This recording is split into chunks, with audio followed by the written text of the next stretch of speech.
ঝড়টা ঘূর্ণিঝড়টা প্রচুর হারে গমের ক্ষেত মেত আমের বাগান ঠাগান সব পুরোটাই ভেঙে গেছে। আমের বাগানও মোটামুটি অনেকটাই গাছ ভেঙেছে, বাদেও অনেকটা গাছ ভেঙেছে। হাওয়াটা বিশাল হাওয়া ছিল, ঘূর্ণি হাওয়া ছিল। এর আগে কি এরকম দেখেছেন? না, এর আগে এরকম হয়নি গো। এটা অনেক বেশি, এত গাছ জীবনেও ভেঙে পড়েনি। এটা প্রথম। আপনার বাড়ির অবস্থা কিরকম হয়েছে? আমার বাড়ির অবস্থা টিন চাল ঠাল সব উড়ে গেছিল আর কাঠিগুলো পড়ে গেছিল। প্রাকৃতিক দুর্যোগে লন্ডভন্ড মালদার ভূতনিচর, ভেঙে পড়ল বহু সংখ্যক গাছ, ক্ষতিগ্রস্ত হলো বাড়িঘর। রাস্তার উপরে গাছ ভেঙে পড়ে বিচ্ছিন্ন হয়েছে যোগাযোগ ব্যবস্থা। ভুক্তভোগী মালদার মানিকচক ব্লকের ভূতনিচরের বিস্তীর্ণ এলাকার মানুষ।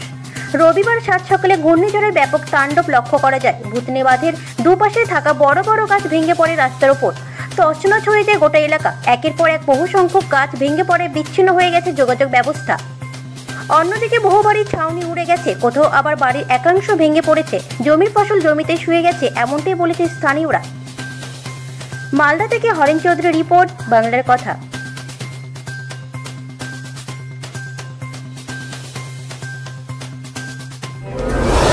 গাছ ভাঙানো আছে, অনেক গাছ ভেঙেছে।